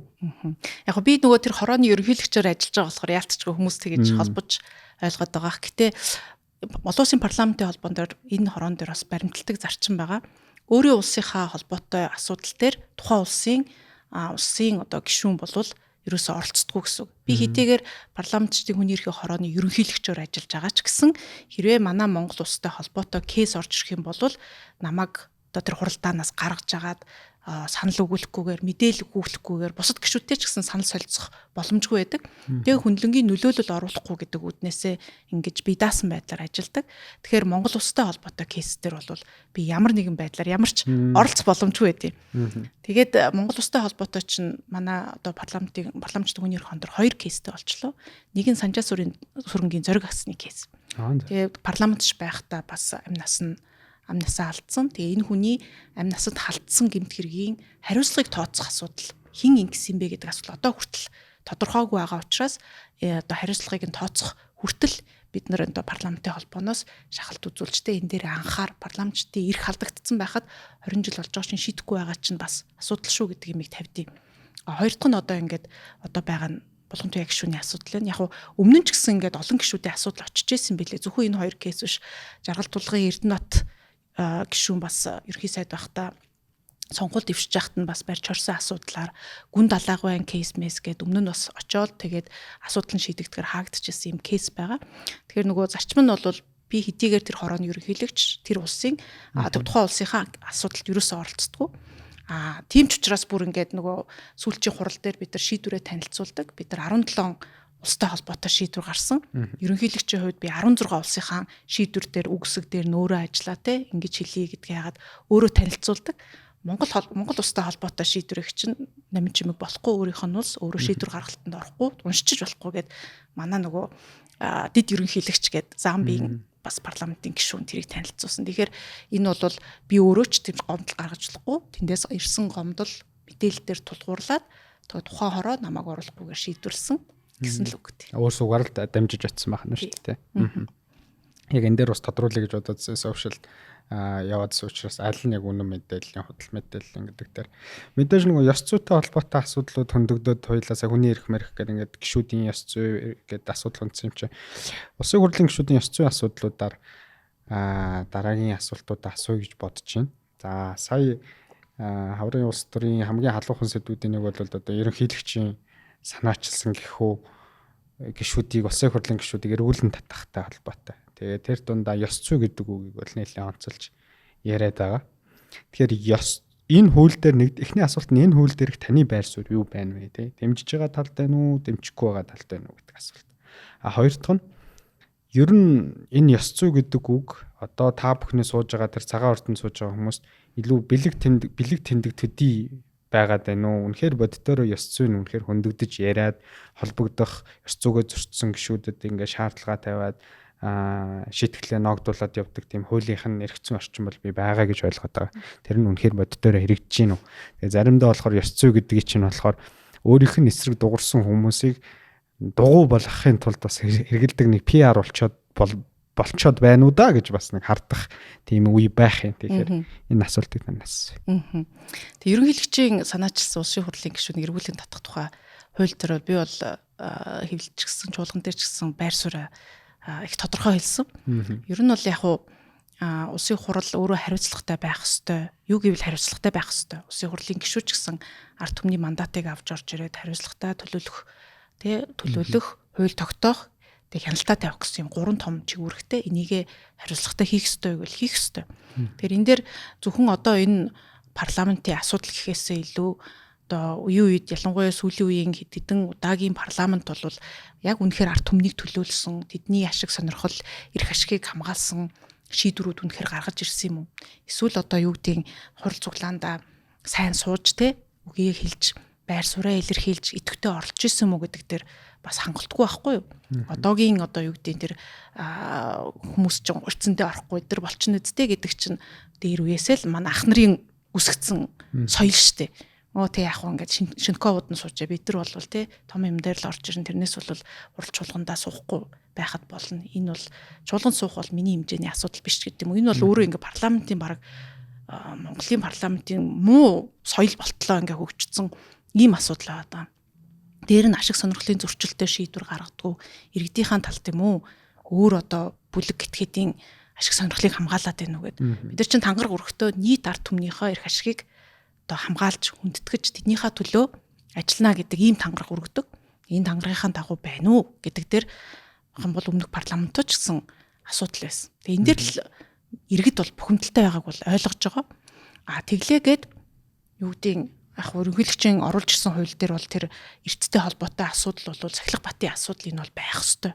Энэ үнэхээр анхан шатны одоо тэр юу гэдгийг парламент ч хүний хийх ёстой ажлаа хийхгүй байх гэдэг чинь ёс зүй байтугай энэ чинь одоо үнэхээр энэ хүн ард түмнийг төлөөлж чадчихна уу гэдэг чинь том асуудал шүү дээ тий. Тэрний хажуугаар оруулж ирсэн зарим одоо үндслүүд нь бол миний хувьд бол нэгдүгээрт зарим нь хүлээн зөвшөөрөх боломжгүй, зарим нь бол маш тодорхойгүй юм байна гэдгийг шүүмжлэлтэй хандаж ирсэн. Тэгээ үнэхээр шүүмжлэх юм байвал шүүмжлээл явж байгаа хүний нэг одоо яг хөө улсын хурлын босго давчлаа шүү дээ. Тэгээ улсын хурал дээр ажлын хэсэг олон намын төлөөлөлтэй хагаад чамбаа ажиллана гэж байгаа. Би бол ажлын хэсэгт орж ажиллая гэдэг хүсэлтэд илэрхийлсэн. Нэгэнт одоо ороод ирсэн юм чинь бид нар сайн ажиллаад тэр дутуу хөтүү байгаа ямиг нь засах эсвэл заримыг нь болох хасах юмнуудыг нь бол хийх ёстой. Тэгэхээр энэ дээр бол ёс зүйн асуудал гэдэг ялангуяа үндслэл бол маш тийм маш анхааралтай ажиллахгүй бол болохгүй. Яг ёс зүй одоо банагч ёс зүйн дид хороотой, ёс зүйн дүрмтэй тэрнийхээ дагуу гэж байгаа. Би зүгээр яг энэ хуультай холбоотой энэ асуудал игдээд ирэхээр юмнуудыг нь харсан чинь манай улсын хурлын гишүүд ёс зүйн дүрм бол айгүй тийм ерөнхий бөөрөнхий юу ч байж болохоор болчих байгаа хгүй. Тэгэхээр жинхнээсээ нөгөө юу ч байж болохоор тодорхой биш юм дээр чинь ёс зүй алдаа гээл одоо юу гэдгийг дараа нь улс төрийн зэвсэг болгоод ашиглах юм боломж нэ. Бусад парламентын жишгүүдийг харахаар яадгүйхээр ёс зүй мэдээж одоо дүрмтэй байна. Тэрийгэ зөрчих юм бол сахилгын хариуцлага байдаг байна. Эргүүлэн татах хүртлээр бол бас байх нь их ховор. Тэр бол тийм ардчилсан парламенттай улсад бол байхгүй. Гэтэ тэр ёс зүй гэдэг асуудлыг юу гэж ойлгох вэ гэхээр ерөөсөө нөгөө нэг улсын хурлын гишүүний ард түмнөө төлөөлөх, хууль тогтоох, хянах энэ ажиллагаа энэ бүрийн эрхтэй холбоотой л асуудал. Тэгэхээр хувь хүний ёс суртахууны ч юм уу асуудал, үг хэлэх эрх хэрэгчлөөтэй холбоотой асуудал биш. Нөгөө энэ улсын хурлын гишүүний бүрийн эрхийн асуудалтай холбоотой ёс зүй. Одоо бид нар чинь ёс суртахуун, ёс зүй хоёрын нөгөө ялгааг бас нийгэмд сайн нөгөө тайлбарлахгүй байх шиг байна л да.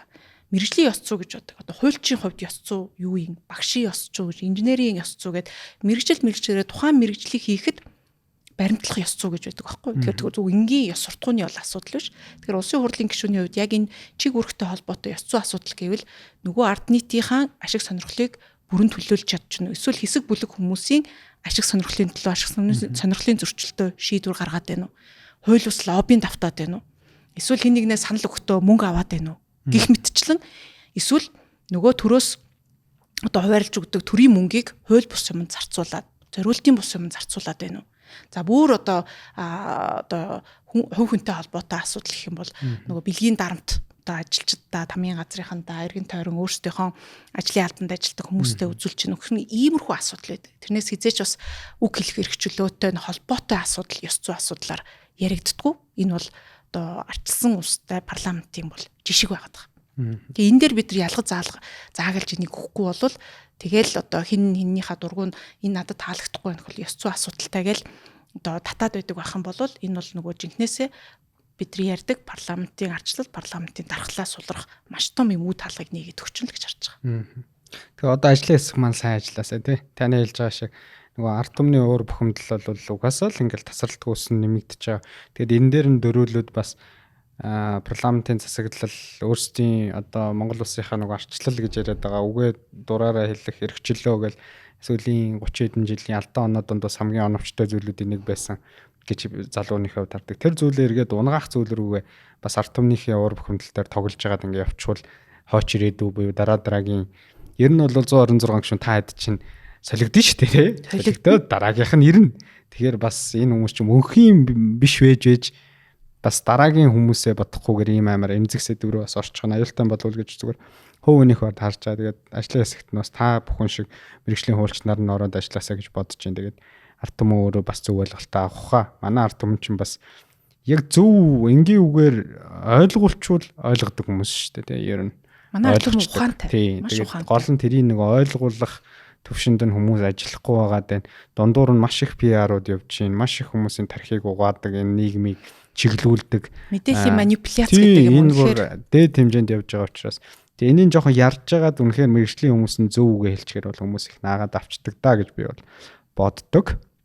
Дараагийн асуулт нь болохоор за мэдээж институц хувь хүн хоёрын асуудлыг хөндөж одоо хувь лидер хоёрын асуудлыг бол саяны энэ өргөн барьсан хуулиас дараагийн асуулт бол баг хөндөгдөд гараад ирчлээ гэж би бодож байна. Тэр нь юу вэ гэхээр нэг талаас хүмүүс за одоо ингээл парламентын засаглал гээл амар олон хүн байгаа л гэдэг хөгжил гэдэг зүйл нүдэн тарагцах захицтай юм биш байна. Ер нь хэдүүлээ явж нэг сайн лидертэй болоод буюу ерөнхийлөгчийн засаглал руу ер нь орчиход юу нь бас болохгүй байгаа тийм. Айгаад л байдаг цаана эн чинь бас хэрэгжүүлээд үзвэл одоо нөгөө маш зүгээр энгийн бүдүүн бааргаар ярихад 126 хүндээ дидэж уужснаас баг нэг хүн байсан дээр юм шүү гэдэг бас хүмүүс байгаад байна. Энэ хүмүүсийн тоол би өсөж гин гэж харж байгаа. Парламентэд итгэл суларч байгаа учраас.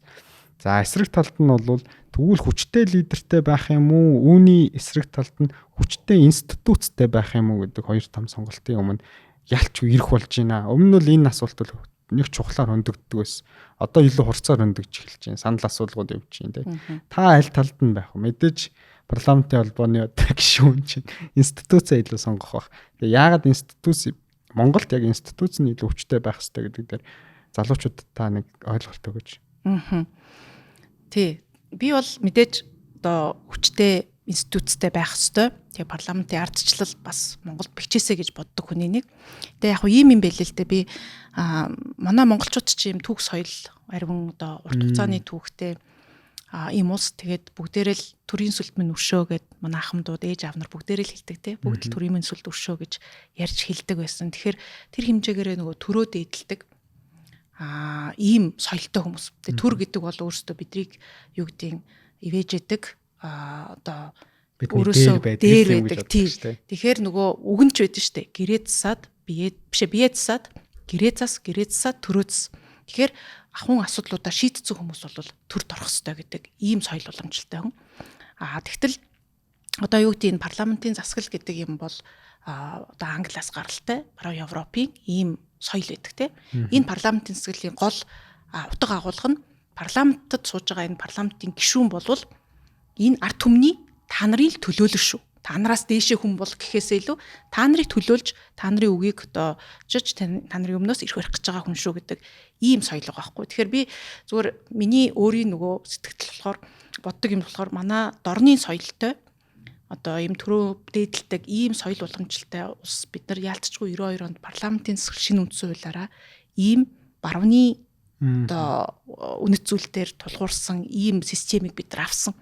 Эндээ ч гэсэн энийг яаж зөв гол одоо нөгөө балансыг барих уу гэдэг дээр одоо 20-30 жил сураал явж байна. Тэгээ сурж явах хугацаанд эн чинь болж ийн болохгүй байх гэдэг юмн дээр нэлээ ингээл хилцүүлэг болдог. Тэгэхээр яг хуу бид нар мэдээж ард түмний хүсэж хүлээж байгаа ямиг л бид нар одоо засаглах гэдэг чинь өөрөө ард түмний хүсэл зоригийн үндсэн дээр л хийдэг зүйл. Гэтэ парламент энэ засаглал яагаад байх ёстой вэ гэдэг дээр одоо VDM гэл нөгөө ардчлалын засаглалын индексүүдийг харахад айгүй олон улс юм автократ дэглэм рүү ороод байгаа. Тэгээ мэдээж яг зарим нь бол юм хүчтэй лидер гарч ирэхээр нэг хэсэгтээ бол эдийн засгийн хувьд хөгжлөн сайжирдаг, хурдан шийдвэр гаргадаг тий. Парламентчиг бол юм яриа л ингээл удаад байхгүй хурдан ингээд нэг хүний ингээд үзмжээр шийдвэрээр ингээд үр дүнтэй байх нь. Гэхдээ урт хугацаанд энэ одоо өөрөө sustainable буюу явж чадахгүй гэдэг дээр урт хугацаанд энэ нөгөө үг байдаг штэ. Эрх мэдэл бол ялцардаг. Абсолютны буюу дарангуул эрх мэдэл бол ялцрах нь бүр ойлгомжтой гэдэг. Тэгээ тийм өсөл мөрөөдлөөр одоо юу гэдэг нэг хүчтэй лидер байлаа гэхэд тэр маань өөрөө институтчаа явах юм бол явандаа угаасаа л ялцрах нь ойлгомжтой. Эрх мэдэл угаасаа ялцардаг. Тийм ч учраас нөгөө парламентын засаг шиг сөрөг хүчнтэй буруу зүрх зүйл байх юм бол тэрийг хэлдэг, тэрийгэ сольж болдог тий. Үнэхээр энэ нам нь болохгүй байх юм бол дараагийн намдаа сонголтоо өгөө сольж болдог. Ард түмний энэ сонголтыг дээдлэх гэдэг утгаасаа парламентын засаглал бол байх ёстой байх гэж боддог. Хоёрдугаарт яг энэ парламентын ардчлал дэлхийд дахинаа унаад байгаагийн хамгийн гол асуудал нь бол ерөөсөө л баялагын тэгш бус хуваарлт буюу эдийн засгийн хувьд тэгш бус байдал тэгсээд байгаа юм бэл. Энэ нөгөө Америкт ч гэсэн баруун Европод ч гэсэн яагаад ийм асуудлууд байгаа хамгийн гол ардчлал уралтанд орж байгаа юм бол нөгөө баялаг хуваарлт маань цөөн хэдэн хүнд очиод ядуу одоо юу гэдгийг тэр хуваарлт тэгш бус байгаа дээр ард иргэдийн бухимдал байгаад ардчилч нь ажилгүй байгаа юм биш үү гэдэг бухимдал дээр дөрөөлсөн популизм байд юм уу одоо юу гэдэг ийм бодлогод гараад ардчилсан улсууд маань илүү дарангуус улс руу ороод байгаа. Тэгэхээр бидний суур нөгөө бодох ёстой юм нь Монголд ч гэсэн баян ядуугийн ялгаа жил болох тусам ихсэж байгаа. Бид нар одоо социализмын үед бол өөр нийгэм байсан. Гэтэ одоо харахад хөгжиж байгаа юм байгаа боловч баян ядуугийн ялгаа байна гэдэг бол өөрөө нийгмийн бухимдлыг дандаа өдөөж идэг. Тэр бол зөвхөн Монголын асуудал ш, дэлхийн дахины асуудал. Тэгэхээр энэ баялагын тэгш хуваарлтыг зөв хийж баян ядуугийн ялгааг багасгасан ийм бодлогуудыг сайн хийхгүй бол өөрөө ямар ч одоо засаглал туршин тогтоход одоо хэцүү тийм л хөрс суур ер нь бүрдээд байна л гэсэн ийм дүгнэлтийг бол би хувьдаа хийдэг. Тэгэхээр бид нар нөгөө ерөнхийлөгчийн засаглал нь зөв юм аа гэхээсээ илүүтэйгээр гол суур иргэдийн бухимдлыг төрүүлээд байгаа юм дээрээ одоо засах залруулах юмыг нь хийх ёстой. Тэгээ тэр бол одоо нөгөө манай либералистууд гэдэг шиг либералист ч яг либералист гэдэг чинь өөрөө бол классик утгаараа бол эрхчлөөг дээдлэх одоо ийм онол шүү дээ. Тэр бол миний ч бие ч дотроо либерал хүн. Нөгөө эдийн засгийн хувьд неолиберал гэж ярьдаг. 1960-70-аад оноос хойш ингээд хүчээ авсан энэ нөгөө эдийн засгийн онолын үндсэн дээр дэлхийд дахин тэр баялагын хуваарлт бол их ийм тэгш бус байгаад байгаа учраас неолиберал маягийн эдийн засгийн бодлого бол болохгүй. Энэ маань өөрөө явсаар хагаад ардчлалтын ийм одоо халтай нөхцөл байдал нийгэмд үүсгдэг л гэдэг юм байгаад байгаа. Тэгэхээр бол тэрийгээ бид нар л анхаарч ээж одоо иргэдийн бухимдлыг одоо засна тэгжээж доктортой институтсүүдэд бэхжүүлнэ тийм л зүйл рүү зорих хэрэгтэй гэж боддог. Баялагын тэгш хуваарлт төр сүүлийнхээ асуултыг асуугаад бараг өнөөдрийн яриагаа хоёул дуусгах гэж бодож байна. Цаг гаруй ярилцсан мөн айлж байна. Тэгээд таны хэлж байгаа шиг сая баялагын тэгш хуваарлт төр үндэслэж популизм хийдэг гэд одоо бид хэдийн мөнхийн хөршийн одоо удирдагч маань бас тэгж гарч ирсэн гэж ярьдаг шүү дээ. Ерөөсөө л тухайн цаг үед нэрийг нэлээд явах гэдэг шиг. Тухайн цаг үед өөрөө за нөгөө томоохон улс орныхоо компаниудыг улс төртөө нийлж тендер авдаг, улс төрийн одоо ард түмний хүртэх ёстой баялагийг энэ нөхдүүд л цөөнхөл хүртээд байна да гэдэг дээр дөрөөлж ард түмний уур бухимдал дээр дөрөөлж эрх мэдлийг атгачаад одоо нөгөөх нь абсолютны буюу одоо хязгаарч унахааргүй тэр эрх мэдэл болоод сүүлийн бараг хэдэн жил улс орноо удирдаад явж гин шүү дээ. Тэгэхээр бид өөрсдөө бас энэ уур бухимдал итгэлцэл гэдэг зүйл чинь цаашаа явсараа байгаад бас ийм хэмжээний лидерийг хүсэх хэмжээнд рүү очиж байгаа эрсдэл бас боддоор байгаа учраас баялагын тэгш хуваарлтыг тэгвэл нэн даруй яаж зөв солонгоруулж одоо хийхгүй бол ард түмэн чинь энэ уур бухимдал чинь угаасаа л хүний халаас руу тэмтрээд эхлэхээр л хүн бухимддаг штэ. Ялчгүй тийм болчиход байна. Баялагын тэгш хуваарлтыг яаж бидэд бодтойгоор иргэн А, Б дээр эдийн засаг 3% өсөж байгаа бол тэр захын иргэн АБ дээр очиод асуухад уг нь тэр 3% өсөлтийг мэдэрч явах хэрэгтэй шүү дээ. Одоо бол нэг нүг хэлэхэд нийт ард түмний 0.1 0.1 л тэр эдийн засгийн 3% өсөлтийг хүртээд ах шиг байна л та. Наа ч л одоо бидний хийх ёстой юм. Тэгээд баялагын тэгш хуваарлтыг яг хийх өмнө одоогийн нийгмийн эдийн засаг улс төрийн нөхцөл байдлыг хараад би ч бас ингээд 21 оноос өмнө бол гаднаас нь хараад шүмжилдэг л юм иргэн байлаа шүү дээ. Хуульч хүн багшлал судалгаа хийгээл хуулийн фирм ажиллуулаад ингээд явжсэн. Тэгээ 21 оноос хойш ингээд улс төрд ороод дотор нь ороод ажиглаад илүү ойр хараад юу нь болж байгаа юу нь болохгүй байгаа гэдэг дээр бас энэ ч бас 4-5 жил болсоход ингээд дүгнэлт өгөх хэмжээний болоод харахад манай Монгол улс бол үнэхээр нөгөө клиентал улс төр буюу тодорхой хэмжээний нөгөө ийм мөнгөтэй эрх мэдэлтэй ийм эдийн засаг улс төрийн бүлэглүүдийн л улс төр болчиход байгаа байхгүй юу. Тэр нь ерөөсөө нам хамаагүй нам дамансан. Нөгөө манай улс төрийн намын институцууд ч гэсэн яг энээсээ болоод өөрийн гэсэн үзэл баримталтай бодлогын намууд болж төлөвшөөгүй иргэшигт одоо суурилсан иймэрхүү одоо клиентал улс төрийн л юм талбар болчиход байгаа. Тэгээ манай сонгуулийн хууль сонгуулаар бид нар яадаг үлээ залуучдын оролцоо яаж ийн шинэ хүмүүс гарахад залуучууд гарахад ямар хэцүү байдгийг бид нар бүгдээрээ л хардаг те. Тэгэхээр чинь эн чинь нөгөө мөнгөний сонгуул болоод тэгээд тэр ийм нэг чөтгөрийн тойрог шиг одоо мөнгөө яасан бол тэр чинь улс төрийн бодлого дээр юу нөлөөлөх вэ гэхээр тухайн мөнгө гаргасан хүмүүсийн л ашиг сонирхол илүү одоо хүчтэй байх нь шүү дээ хөндөгдөнө шүү дээ. Тэгээд би чинь бас энийг тестлэх гэж ер нь бол миний нэг одоо хийж байгаа юм тамхины хууль байхгүй юу. Үнэхээр хүүхдүүдийнхээ ард иргэдийнхээ одоо эрх ашигыг хамгаалах юм уу эсвэл мөнгөний ашиг сонирхлыг дийлэх гээд байна уу 126 та шинэ парламент энийг давж гарч чадах уу гэдгийг нэг тест нь бол энэ тамхины хууль гэж боддог. Тэгэхээр бид нар бол тэрийг яалтчгүй энэ сонгуулийн хуулиа жоохон сайжруулах мөнгнөөс хараат сонгуулийг багасгах за тэгээ улс төрийн намуудаа бид нар дотоод ардчилтай илүү бодлогын болгох чиглэл рүү алхмууд хийжээж энэ нөгөө нэг мөнгөний одоо хамаарлыг арай бууруулж ээж нийгмийн сегментийн дуу хоолойг өөрөө харж хийдэг нам гарч ирнэ. Тэр нь улс төрд бол нөлөөлнө гэж харж байгаа. Тэр бол мэдээж урт замд болно. Өнөөдөр шууд шийдээд ингэчихгүй.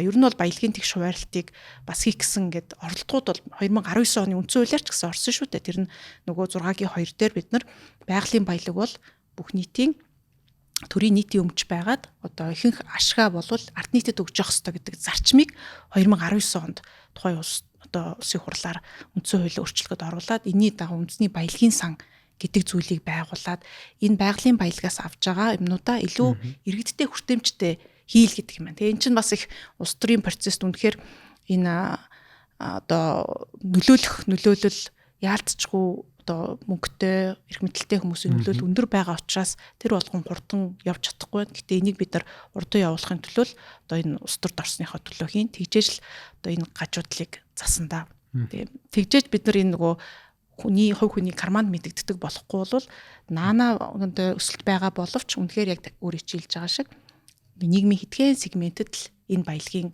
одоо хуваарлт нь байд юм уу байгаад байна. За яг хөө мэдээж дотор нь задлах юмнуудыг бид нар одооноос хийж явах хэрэгтэй. Тэрний нэг нь бол миний бодлоор энэ төрийн өмчийн хууль болон төрийн өмчт компаниудыг бид нар үнэхээр зэгцлэх хэрэгтэй. Энэ өөрөө төрөөс хамааралтай ингээд нэг юм шүүрэн шанах шиг авилгын системийн бас нэг хэсэг болцсон ийм байгаад байгаа учраас бид нар задлах юмыг нь бол тэр хуулиудаараа хийгээд том зургаараа бол энэ институцийг бэхжүүлж мөнгнөөс хамааралтай байх байдлыг багасгах юмнуудыг сонгуулийн хууль, улс төрийн намын хууль энэ бүгдээр л хийх ёстой гэж хардаг. Танай хэлсэн шиг одоо нөгөө танай намын ахнар гэдэг шиг яалчгүй саяны сэдвүүдийг л үнч олон жил ярьж байна да тий. Тэгээд нөгөө боддоор ярихын сайхан хүмүүсийн тэгээд боддоор хэрэгжүүлэх нь өөрөө нүдэн дээр гарахгүй байна. Тэгээд та бүхэн манаас хэрэгжүүлээсэй л гэж одоо хүсэж байна. Бодитл бол ажил хэрэгтэй. Тэгэхгүй бол хүмүүс одоо сүүлдээ төрийн өмчийн тухай төрийн өмчийг хөвчлөнө гэдэг чинь өөрөө маш гоё сэдв болчих юм. Тэрийн улс төрийнхэн үлгэж аваад л энийг өмчлөх ёстой гэж сөрөг хүчин барьж аваад балбдаг. Тэгээд сөрөг хүчний хувьд бол тэр чинь айгүй гоё таалагдах нэг улс төрийн мессеж болчдөг. Тэгээд гол нь ард түмний хүсэж байгаа зүйл бол тэр хэдийн хоорондын улс төрийн оноо авах системээс илүү боддоор үнэхээр тэгвэл наатахаа хэрэгжүүлч чичээл гэдэг бол бидний ил хүсэж байгаа зүйл шүү дээ тий. Хичээнэ. Тэгээд клиентүүд гэдэг та сая ярианда хөндөж байна. Үнэхээр боддоор Монгол тэр 30 гэрүүлгээд байдаг. Одоо ч тэр тоон орох 20 15 буурсан баг. Үнэхээр байдаг юм байна уу тий? Тийм цөөн гэр бүл. Одоо тэгэл баялагын хуваарлт юунд байна гэж бүгдээрээ харах юм бол гаргал ах л та. Чинүүд хадгаламж эзэмшигчд нь нийт иргэдийн хэдэн хувь байна? Хадгаламжийнх нь 90% нь хадгаламж эзэмшигчдийн 3% дээрч байна гэдэг ингээд тоонууд байдэн шүү дээ. Тэгэхээр энэ тоонуудаас харахад л ер нь тодорхой нэг хэмжээний хүмүүст л одоо баялагын одоо Монгол улсад байгаа баялагын ихэнх нь оногдож байна гэдэг чинь тодорхой болчиход байгаа. Тэгээд бид нар одоо энэ Монгол улсад эргэлдэж байгаа бизнесүүд байна. Хин хинээсээ хамааралтай байна. Үл хөдлөхүүд байна. Эдрийг хараад үзэх юм бол нэг тийм хүртээмж нь бол өндөргүй байгаа гэж бодож байна. Энэ тренд гэсэн Америкт ч гэсэн явж байгаа. Америкт ч гэсэн тий сүүлийн одоо 20 30 жил нөгөө татврын бодлогоороо ерөөсөө тийм бодлогыг дэмжиж ирсэн учраас баялагын тэгш хуваарлт нь ихссэн. Монголын хувьд ч гэсэн аажмаар тийм юм лөө ялангуяа нөгөө байгалийн баялаг буюу уул уурхай түшгэлсэн бид нар чинь яг тийм баян улс биш байлаа шүү дээ 90 онд 92 би ч одоо 90 онд 91 онд нөгөө картын барааны үед талхандаа очрлоо л явж идэг бүгдээрээ адилхан бас хэцүү л нөхцөлд байсан. Тогон тасардаг 91 онтой харьцуулахад одоо 2026 он бол харьцангуй бас ингээд дэвшилттэй юмнууд байгаа. Гэхдээ хамгийн миний бас эмзэглэж явдаг юм бол ерөөсөө баялагын тэгш хуваарлт буюу яг уул уурхай түшгэлсэн эдийн засгийн бүтэц ингээд 2007-8 оноос нэлээд эрчимтэй явсны үр дүнд уул уурхай гэдэг баялагийг тойрсон л ерөөсөө баялагын энэ хуваарлт бол маш эрчимтэй байсан. Тэрний үүдэнд л одоо ингээд нөгөө жоохон ирж байгаа баялаг маань тэгшвэс болсоо тэгшвэс болохоор угаасаа нөгөө хөрөнгө мөнгө цугласан хэсэг маань бодлогод нөлөөлөх нь ойлгомжтой.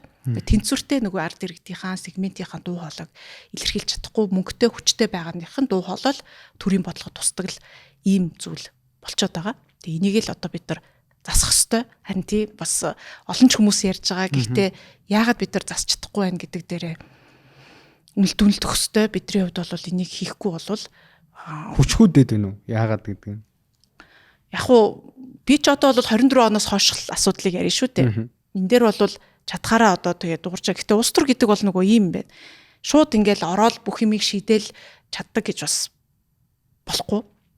Нүрийн бодлого гэдэг чинь нөгөө ингээд зүүрлээ хэлэх юм бол нэг юм томоо Титаник шиг хөлөг онгоц далаад явж байхдаа шууд ингэж явж яснаа ингээд шууд маршрутаа өөрчилж чаддгүй шүү дээ. Тэрэн шиг залууртаад одоо ерөөсөө ийшээ явъя эн чи болохгүй юм байна гэж залууртахад аажмаар ингээд нөгөө зам нь ингээд нэг ингээд явдаг шүү дээ. Тэгэхээр нөгөө огцон өөрчлөлт бол хийхэд хэцүү. Гэхдээ тэр одоо ядч залуурыг нь ийшээгээ байлгах тал дээр бол бид нар бол хичээж ажиллана. Тэрний одоо үр дүн нь 4 жилийн дараа 5 жилийн дараа гараасаа зарим мэдээж огцом одоо үр дүн өнөөдөр шууд мэдэгдэх үр дүнтэй ажлыг бол бид нар хийх ёстой. Гэтэ бодлогын хугацаанд ийм богширдсан олон жилийн туршид ингээд бий болцсон системийг задлаад ингээд явхад бол тийм хурдан 1-2 жилийн хугацаанд бол шийдэгдэхэд их хэцүү л гэж харж байгаа.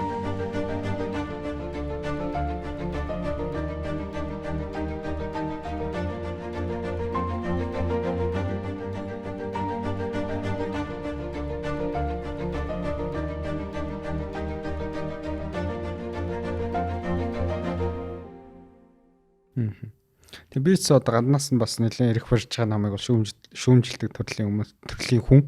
Тэгээд яалчгүй ингээд улс төрчдийг ураад ярилцаад үзэхээр яг ингээд задлаад асууад үзэхээр дотроо бас ард иргэдэд бас нэг энэ ойлголтыг задлж хүргэчихээр бас арай нэг зөвөр ойлгоо тий гаднаас харах өнцөгч юм.